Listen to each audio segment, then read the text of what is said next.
You just, you keep kissing like that, you might get a foot massage out of it. Oh, God, dude. Jones Barbecue and Foot Massage. Jones Barbecue and Foot Massage. Hello, friends, and welcome back to Red X, your source for the freshest daily cringe content anywhere on the internet. Promise swears these, it's just a fact, and it's totally science. Go ahead, look it up. Thank you so much. Today, I've got some neckbeard posts that might be nice guy posts. I don't really know how to quantify that. I just went into r/neckbeard stories, I searched up nice guys, and here we go. Let's jump on into it. I want nice guys to stop thinking that I'm the love interest in their stories. Oh, come on, you could be the manic pixie dream girl. Isn't that what you always wanted? She's the not like other girl who's really not like other girls. I posted this in Nice Guys, and I was told that you might all appreciate this as well. Here's hoping. My last two relationships ended with me being left for another woman and cheated on. Oof. That, along with the death of a few friends this year and my own personal demons, has put my mental health in a not very great place. However, I'm taking steps to fix that. Okay, good. Is this a trauma dumping post? I don't know if I'm on board for that right now.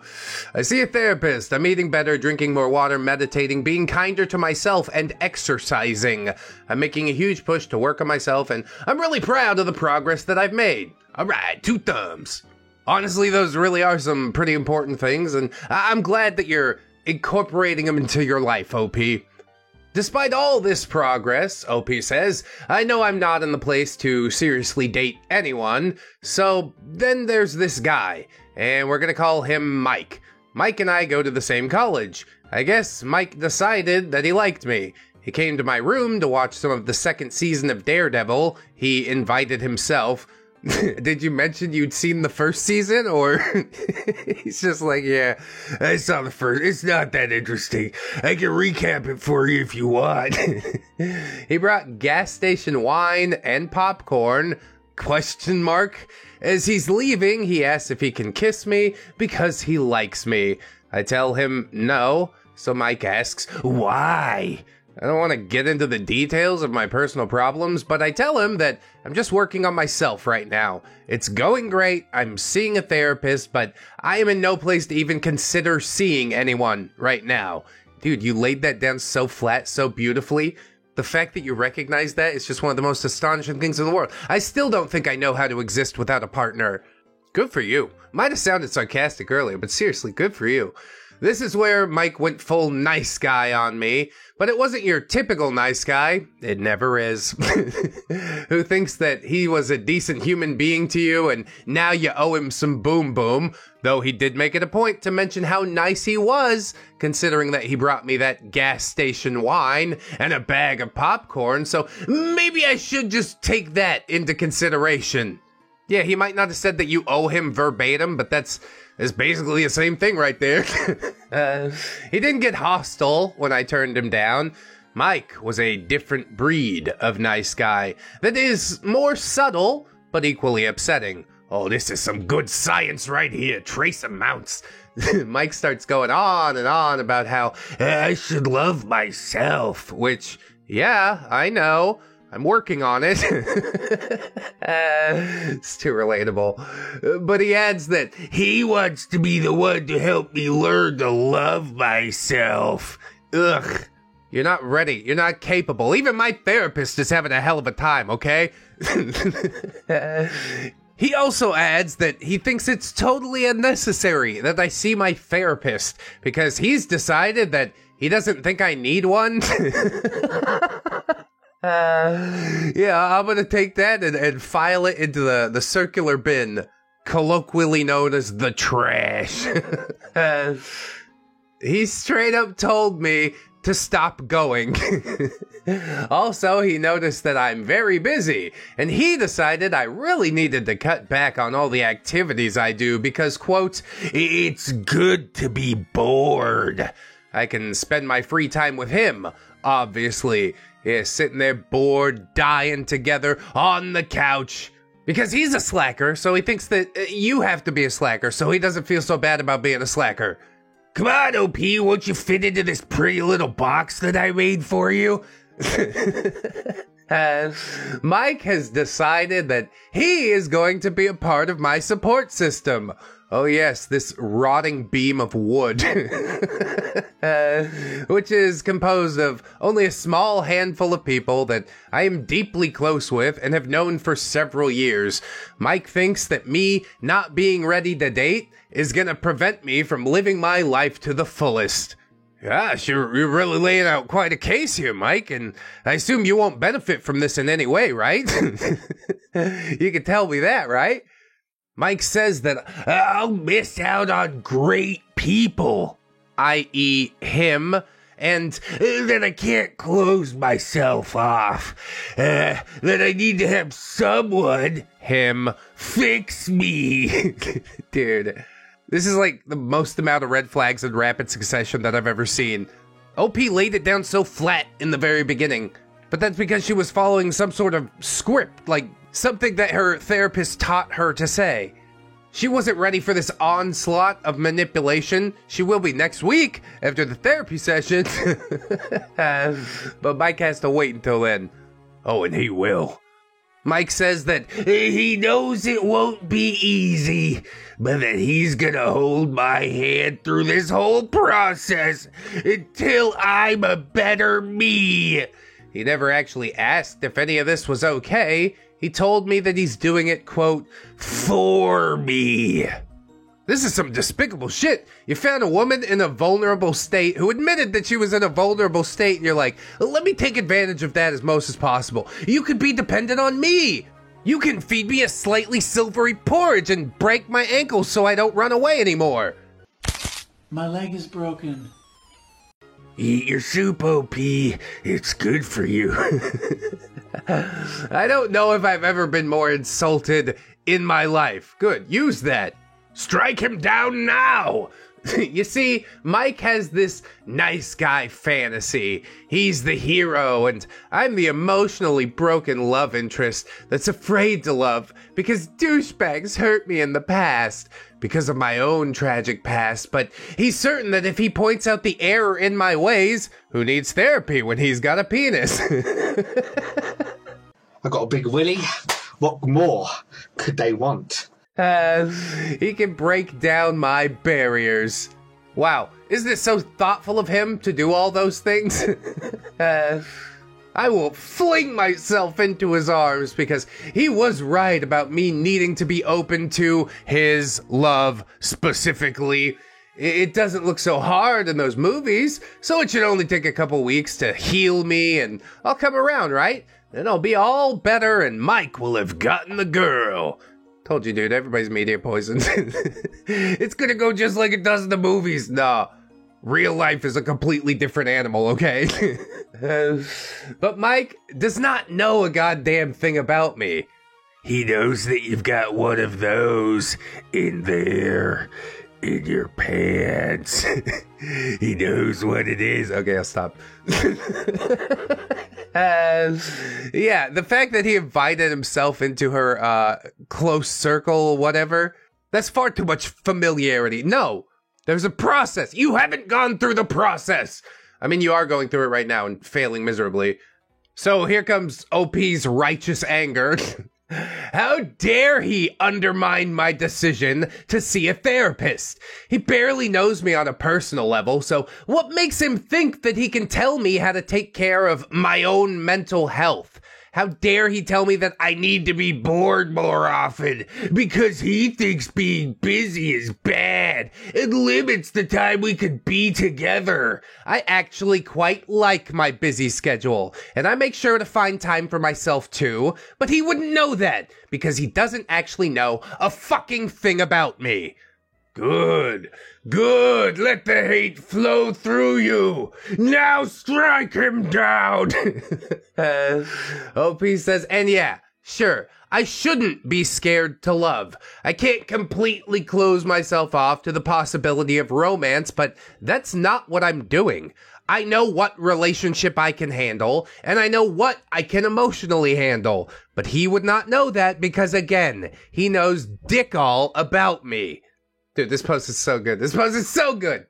This OP knows themselves well. He thinks that loving me through all this shit will be beautiful and fast, and that I'll come into myself and be happier because of him and his dick. He's the hero, but I don't need a hero. I love this, man. I don't need someone trying to force themselves into my support system. You can't just say, I'm gonna be there for you, like all those other people who spent years building a mutually beneficial and healthy relationship with me, without considering or even asking whether I want that support. I don't! And it's gonna take a very long time for me to get to where I want to be. This post is just ambrosia to me. I want you to know that. Mike saw a few romantic movies and heard a few cliches. He has a romanticized version of me that he's placed upon a pedestal. He's trying to force himself into my life and my healing process, refusing to take into consideration what I want, because that would ruin his romantic movie bullshit narrative. In my room was the first time that we'd spent an extended length of time together.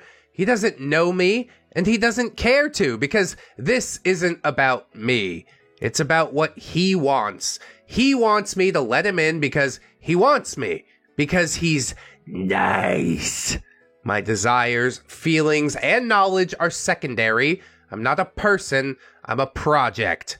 What can I even add to that? Yes, keep going. The worst part is that this is not the first guy who has told me that he wants to fix me, like I'm some broken thing in need of repair. Fuck off with that. I'm a beautiful, complex person working on myself. I don't need to be fixed, and I certainly don't need a nice guy to come in and do it for me. I want someone to stand alongside me while I work on myself. Support me when I can't quite support myself, but I am not broken. I mean, that is really what it's all about. You walk hand in hand with your partner. You don't lead them, they don't lead you. It's an equal partnership. One where you wake up every morning and decide to still be together, mutually. Obviously, that's a bit too deep for Mike, I think. OP says, I want these special breeds of nice guys to stop thinking that I'm the love interest in their story and not the protagonist of my own. I want them to stop thinking that they know better than me. I don't want them to think that they can fix me. I want these men to fuck off so I can take care of myself. And I say with no hint of sarcasm that she is actually a strong, independent woman and she quite don't need no man. OP finishes with, I would also like to add that I'm sure men deal with nice girls who also think that they can heal men with the magical power of love and persistence. I doubt that this is something that only women experience, but this is just my experience/perspective. I mean, a nice girl would try to get you out of therapy, but she'd do it in a different way. She wouldn't tell you directly. She'd scheme. One user in the thread asked, well, have you told him any of this? Which is really the question on the tip of my tongue. And OP says, when he came to me with all this, no, but I was really taken aback, so I asked him to leave. After I had time to process what happened, I got angry. However, he's been making a habit of coming by my room unannounced to say hi. The next time he does, I plan on making my feelings on this matter known. I don't tiptoe around shit like this. I think that's a good way to go. Take a little bit of time to process. When you get swept up in the moment, that's when you say all the dumb stuff. That's when you comply to relieve the pressure. That's what guys like Mike are relying on. But OP knows herself really well, didn't fall into the trap, and yeah, I love the hell out of this post. I don't think there's anything that's going to top it, really, but we have to try, so let's move on into the next one. Was my date a neckbeard or a nice guy? Venn diagram is basically a circle. Yes to both, probably. This is my first post on Reddit, but I wanted to get some opinions. I'm still on the fence with whether I ended up on a blind date with a neckbeard or just a nice guy who read a little bit too much pickup artist crap, though I imagine there is substantial overlap. Yeah, and in the last couple years we've added incels into the mix. It's quite a toxic brew. I recently moved across the country and decided to try OkCupid. Well, there's your problem. he's Cupid, yeah, but he's just okay. What are you looking for? I give you the best we got. OP says, I have had luck with it before. Well, yeah. That's why you're on there again. To meet people and go on some dates. The guy from Monday had a cute picture and seemed witty, though there was a sign of trouble that I shouldn't have ignored. He kept texting me all day before our date, which struck me as really needy. Yeah, that's when you cancel the date. You want to deal with that shit all the time? Forget it. The guy suggested the restaurant. He said that he rode a motorcycle. Well, turned out it was more of a scooter, and its plastic pieces were white. I parked near it. First mistake. I winced when I saw he was wearing a suede vest and a flannel shirt. But he had seen me, and I was too polite to walk away. Getting closer, I saw the goatee and the awkward front comb over to hide the receding hairline in the front. A suede vest and a scooter? You really are painting a picture. It's not the stereotypical neckbeard. What a fascinating specimen. I'm gonna throw this into an image generator and see what I get. He tried to pull the chair out for me, but was thwarted by the way the hostess placed our menus. Oh, okay, so you guys met at the restaurant. It's a good move, honestly. You can make a quick escape. The entire start to this date was just awkward. Definitely not a match, but the food was good. It started to get worse when he began little friends on his own. Like, that ain't too bad, but you pair that with a scooter and a suede vest and a comb over and... yeah, it's not great. OP says, I tried to make the best of it, but the stuff that seemed somewhat witty over text came off as bluster and arrogant in person. It got worse when I told him that I was a lawyer and where I went to school, an Ivy League. He began to argue with me over just about everything I said, from observations about TV shows to legal issues. Do people just not talk on the phone anymore? Because yeah, text doesn't convey tone. I think I have had at least one voice chat with people that I've gone on dates with. But yes, please tell me about this fellow arguing with the lawyer. Well, I'm pretty familiar with insurance law. My mom's a claims adjuster for State Farm. Okay, guy. I knew I was entering neckbeard territory when he said, I knew I wanted to meet you because I saw that you were an atheist too. Yeah, we're both so enlightened. That's what does it for you, huh? We both don't believe in anything. I offered to split the check. He was a grad student after all. He blustered about how he was going to pay since it was, quote, the first date. And then he saw the amount, and he blanched a bit. You mind getting the tip? He asked. I had no cash. Sorry, dude. You could put the tip on a separate card.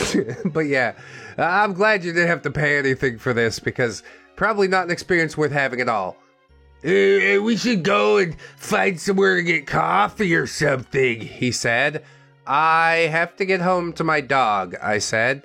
I worked all day, so... His face instantly shifted. I thought you went home and took care of that, he said, because I had mentioned in the text that I had to go home and feed her. Yeah, I get that. She's fed, but she lacks companionship. If I don't go home and hang out with the dog, she's gonna eat my couch. He headed past his motorcycle to my car and just stood there, hemming and hawing. That's my girl, he said, gesturing to the motorcycle. My lady in white. Oh, God. Yeah, I think it's gonna be that way for a long time, pal. He kept slowly moving closer to me as I tried to get to my car, blocking me from leaving. My body language is screaming, do not touch me! Oh no, this is a bad situation. I hate it. I thought that a hug might mollify him. Huge mistake that I blame on too many margaritas. That's it, he asks, and then lunges at my face, mouth open and tongue wriggling. Please stop. He jams it into my mouth. Oh, I want another one of those, he said. And in he comes again. You keep kissing like that, you might get a foot massage out of it. Oh, God, dude. Jones barbecue and foot massage. Jones barbecue and foot massage. I want to die now. My spine is powder. I don't want a foot massage. I just want to go home. I tried to get away at that. Come on, one more, he said, and I just pecked at his mouth. Yeah, this is just OP trying to get away from a bad situation in any way possible. I had to sit for a long time and ask myself, why 3 kisses before, it's over? Because she's scared something worse will happen. I need my mouth to breathe. My allergies, I said. Having told him about how congested I was earlier in the evening, I told him I had a head cold, and I got a 5-minute lecture on how that was actually allergies. Actually. Yeah. Sure, you know me better than me. Why not? Can I leave? Well, okay, he said, and I took that chance to bolt for my car. He looked at me, waiting for me to say something. I mean, if you made eye contact after the bolting, then you didn't bolt fast enough. Throw it in reverse and peel out. Deja vu, I've just been in this place before. Higher on the street. Yeah, I said. Got in my car. And instantly chugged down half the water bottle I had and blocked his phone number before I began driving. I love yeah. Yeah, I don't know. Okay, bye. I can't believe I let my guard down and had all of this happen. I'm usually pretty discerning about agreeing to meet people in person, so I'm inclined to believe that he's just pretty good at hiding his gross tendencies over email and text. I went back to look at his profile, and there were only a few hints of what I was about to meet in person. I would say that you need to vet your dates way more heavily. Like, the phone conversation's a good first step. Okay, he's not a coon brain over text. Is he a coon brain in person? Does he say weird stuff about his motorcycle, like, "Milady in white"? He wouldn't say that over text. It looks lame in text. But for some reason he thinks it's cool when he says it? Nah, never. I'd probably call him more nice guy than neckbeard, but yeah. Neckbeard's side is like the not reading of the social cues and things like this. Still maybe partially nice guy because of the manipulation, the ability to cover up his actual intent. I don't know, tough call. Interesting story. Sorry you had to experience it. Stay off of OkCupid. It's not the way to go, okay? Mr. Nice Guy thinks that nice guy behavior is relationship kryptonite, but his just keeps getting worse. Interesting. So he knows, but he can't stop it, like a compulsion disorder of some sort. We're getting a lot of trace amounts of science this episode. I met this guy in high school through mutual friends that we have shared since. He was obese, always had patchy stubble on his face, and always wore sandals with socks. He often got crushes on girls who were willing to talk to him for more than 10 seconds. He was very friendly to them when he wasn't putting them down for their dating choices or having a set of beliefs that didn't 100% match his own. Yeah, whoever you're dating, it's the wrong choice. If it's not me, wrong choice. Why would you interact with him at all? He would ask these girls out, and they would let him down gently, usually using the old, "I like you too much as a friend" line, which he decided meant that he was just such an all-around amazing guy that these women were becoming instant best friends with him, which is why he could never break free from the dreaded friend zone. He was never really a great friend, though. He was the type of guy who would give girls rides and make romantic CDs for them, even if they knew that they had boyfriends, because he wanted to get laid. None of it was for friendship, and none of it was anything special. Yeah, he thinks he's being like the social manipulator, but when it comes to social awareness, girls are like Spider-Man. They see it for exactly what it is. The romantic CD things is hilarious. Be like, yeah, I fucked my boyfriend to this CD. Is that a W or an L? I don't know. Comment section, let me know. Post high school, he was doing well in a management job, but there was still no girlfriend, and he was still a virgin. So he decided that wooing girls by getting them jobs at his place of employment was a brilliant idea. This did not end well for him. He ended up quitting that job, still a virgin, and girlfriendless. I mean, did he quit, or did HR come down and be like, we've been hearing some things. We either fire you or you quit. And if they ever give you that option, you let them fire you. That's fine. I'm getting that unemployment check, baby, baby. Though I don't think you get unemployment if you're let go in such a fashion. The most disgraceful fashion. He got a new, decent job pretty fast, but he was so mad that he was so nice and had nothing to show for it. Aww. He stopped thinking that he was too good of a friend to get a date from these women and decided that he wasn't dating anyone because he'd been putting too much trust in evil women who just wanted to use nice guys. And it's so weird, he can't see that he's actually the one that wants to use people. So he decided that one girlfriend who showed interest in him years ago would possibly be an acceptable girlfriend, even though he thought that she was too fat and too small-minded for him before. But she was honest and loyal, and that's what he wanted in a woman. Bro, get a dog. What? After all the other women had rejected him. But she was engaged, and her wedding was right around the corner. Instead of acting like a regular a-hole and telling her to please not marry the man she loves and to give him a chance since he's finally ready to settle for her, he instead acted like a super a-hole and offered to be the photographer at her wedding for free, and then sabotaged it by breaking down and crying half the time when he should have been taking pictures of her on her happy day. Needless to say, they're not friends anymore. I mean, at a certain point you do get what you pay for, don't you? Who would have seen that coming? Well, me, possibly. Keep friends and business separate, always hire a professional. There's your advice for life. A few years later, I thought this guy might be getting better. We didn't interact much anymore, but he had messaged several old friends and acquaintances, including me, and apologized for his dickish and selfish behavior in the past, so I accepted his Facebook friend request. Yeah, foot's in the door now. This really is just the type of person that he is, and I think you're better off just being like, I accept your apology, but we can't be friends anymore. Go ahead, try it out. It's great for your mental health. After his breaks that he was supposed to stay with fell through. You're stalking a woman, aren't you? I see this for what it is.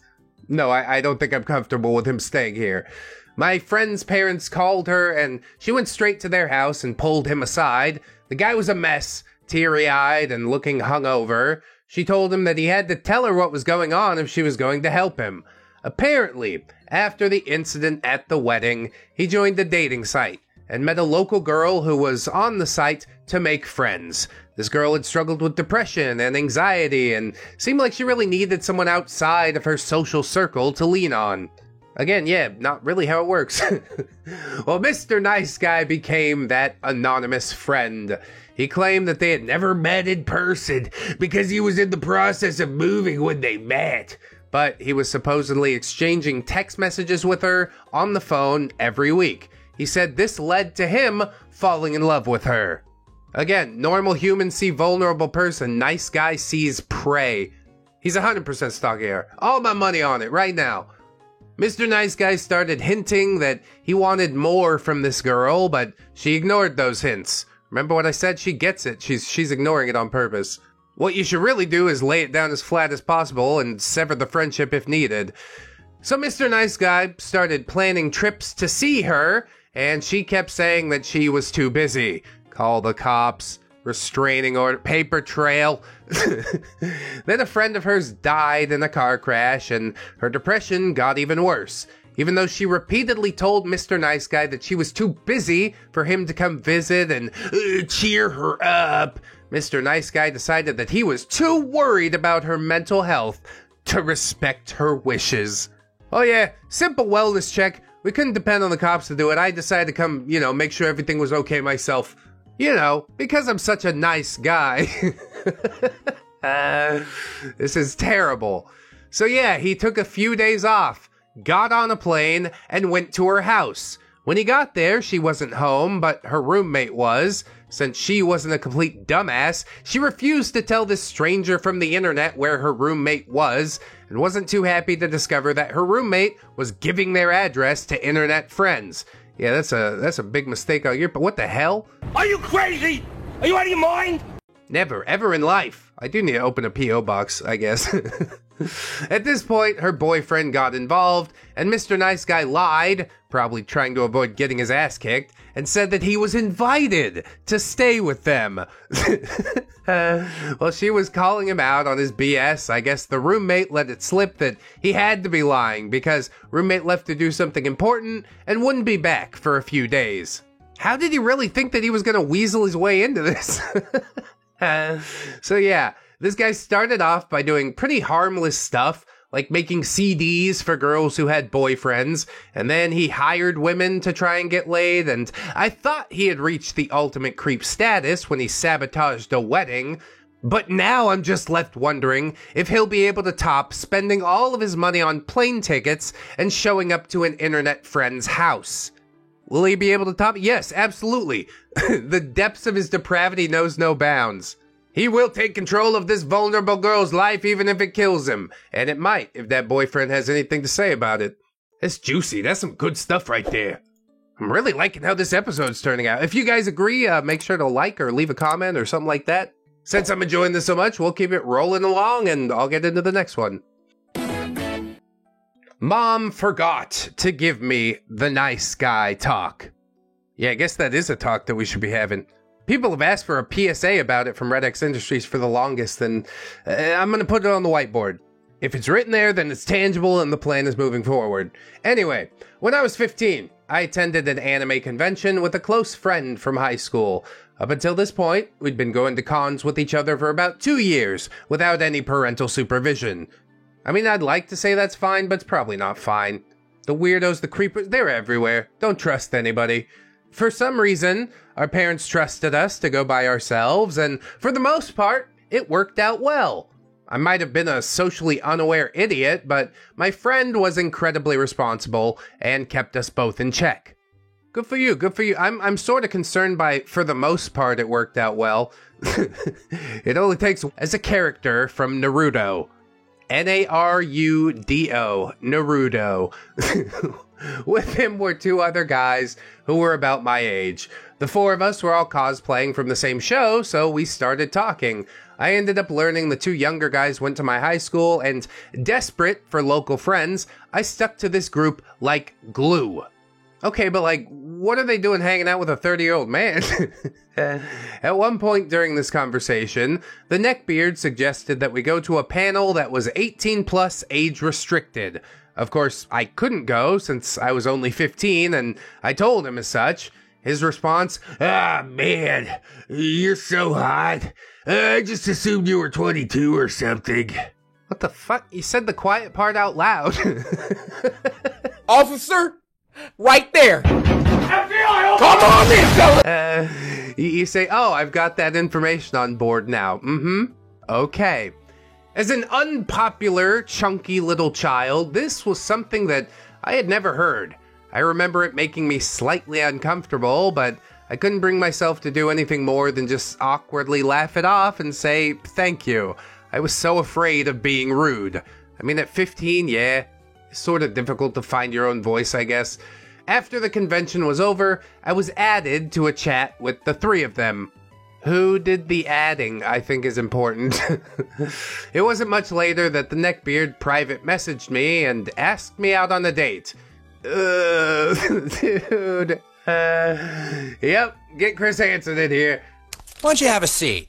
I, of course, didn't know how to politely reject him, so instead I just said, yeah, maybe, and prayed that it would become one of those things that gets forgotten about. Oh, he's never gonna forget about it. He's gonna think about it tonight, imprint it deep into his mind. That's why I always say we need to be open, honest, authentic. Lay down real flat. No. You're twice my age. It's gross. Not even the next day, he was asking me what time would work out best and what movie we should go see together. Panicked and not wanting to actually be alone with this 30-something neckbeard, I gave my favorite excuse of, sorry, my mom said no. He responded with word for word, I know you never date online. You're too cool of a girl for that. Honestly, you must have guys at school falling all over you. Well, I'll just have to get to know you better and hope that no one takes you first. Takes you first? Ew. And with the love bombing and everything, you're so cool. This is terrifying. He would say stuff like this constantly. Yeah, love bombing. He would throw in gross statements in the middle of group conversations like, oh man, you're such a cool rocker chick. He sound like an old fucking man. You're one of those cool rocker chicks, are you? You put your hands up like this and do the headbanging? My neck. I bet you have guys lining up for your attention. Or, I'm so sad. You probably wouldn't go for a nice guy like me. No, I wouldn't. Why are you still even entertaining this notion? Is this not 100% disgusting? I guess, again, she's scared that things will escalate.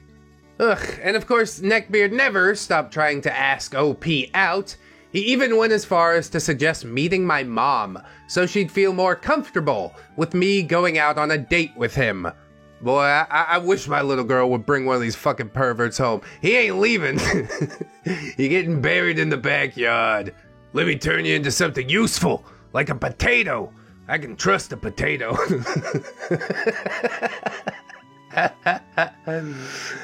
He even once told me, I try to be kind to every woman and young woman I meet. My dad's most important lesson that, if ever taught me, was that women deserve the ultimate respect. This was after the night I punched my mom in the face when I was 14, 9th grade, when I got really mad at her and had seen Luffy hit Alvida in One Piece, and I was trying to do an impression. What stereotype would you say you are at school? Dude, what?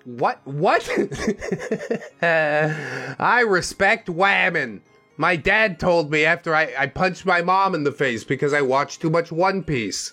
Is 14 years too late for a late-term abortion, you know? This is what we call it now. Please stop talking to him, OP, like, for the good of everybody here. The conversations... One day, I remember just chilling, doing homework while I was on the call with them, and out of nowhere, the neckbeard cuts off whoever was talking to ask me, what color underwear are you wearing right now? Who the fuck starts a conversation like that? Ew. I guess I was wrong. He is as weird in front of his friends. There's no redemption here. It's time to just be forever alone, I guess. Of course, I attempted to laugh it off and do my best to change the subject. I tried to brush it off as one of those lol so random moments, but not even 10 minutes later, I hear my friend in the call go, dude, that's fucking gross. And he was actually pretty upset. Something that I had never seen. Good for him. Cut that creepy uncle right out of the picture. I learned much later that the neckbeard was jerking it in the call and texted my friend to brag about it. What? At 30 years old, you're telling a 14-year-old kid about... what the hell is wrong with you? He's on a list now, isn't he? He's gotta be on a list. Or in the ground. That's the happiest ending I could imagine. Not long after, we all went to another convention. I managed to avoid the neckbeard for almost the entire con, and things were going pretty great. It was when I decided to go swimming at the hotel that I ran into problems. Someone in the friend group let it slip to him that we were going swimming. Yeah, one of those two is a mole. You gotta figure out which one it is and snuff them out. I remember the pool door opening up, and making direct eye contact with Neckbeard. I know he saw me. Wasting no time, I looked away and swam closer to my close friend so I could try and use her as a barrier. It's not gonna work. He's just gonna eat you both. I watched as he made a beeline for me, got into the practically empty pool, and swam right up to me before accidentally bumping into me. Fake surprise, he told me, "Oh, OP, is that you? I didn't realize. I thought you were just another hot swimmer." In this weird robotic voice that made me assume he'd totally been rehearsing this. Oh, he did. He's in that hotel mirror going, "Oh, you're a hot swimmer. Hot swimmer." It was there that my friend learned about the 30-year-old Neckbeard who had been pursuing her 15-year-old friend for a year. It was a harsh wake-up call for me when I finally realized just how messed up it actually was. Yeah, I guess third-person perspective can be a hell of a thing. I spent a lot of time after that worrying about what would happen at the next con if he saw me. As luck would have it, this idiot thought it would be great to make a Facebook post that said, "I can't wait to go to insert convention name and get all that underage snatch." Dude, what the fuck? Ew! Ew! As if that wasn't bad enough, his mother, whom he lived with, of course, saw the post and banned him from going. A grown adult man had been grounded. You know, God bless it. She's trying her best, okay? I don't know what happened to Dad. He called it quits, walked out. He's like, "I can't do this for 30 years. I gotta go." There has to be something. You file an eviction notice, something. Let him go to the con and move all his stuff onto the curb when he's gone. I understand he's your baby boy and whatnot, but let's ask ourselves a question. Is this the type of person that we really even need alive? What is he contributing to the planet, aside from trauma for 15-year-old girls? And also some 15-year-old boys, as it turns out. He's a net negative. We have to remove him. Science. I didn't see much of him after all that. It's 10 years later, and I still regret not telling my mom or friends anything. That is a heavy burden to bear. Maybe you could get yourself into therapy or something. I don't know that your mom or friends would really know how to react. I mean, hopefully you could depend on your mom, and at least one of those friends seems like okay to add into the support system. But yeah, I think a therapist is really what you need to talk all this through. But it is a messed up situation, and I'm sure that guy got what was coming to him after a time. Just found out. He just fucked around and found out. Met the wrong dad and got worked over with a lead pipe. And that's a happy ending if I ever saw one. I hope you enjoyed the video, friends. If you did, don't forget to like, comment, subscribe, hit all the buttons. Thank you to my patrons, to my YouTube channel members. You've got some exclusive content, which I'm now uploading on Sundays. Generally has a bit more of a gaming bent to it, but I don't know, maybe you guys will like it. On the end card, I'm going to link even more nice guys in case you haven't had enough. I'm sure you'll enjoy it. Always remember, friends, that you are loved, you're worthy. You definitely deserve it, and I shall see you in the next one. So until then, bye-bye. Go ahead and cut them open. It's gonna be fine. It's gonna be fine.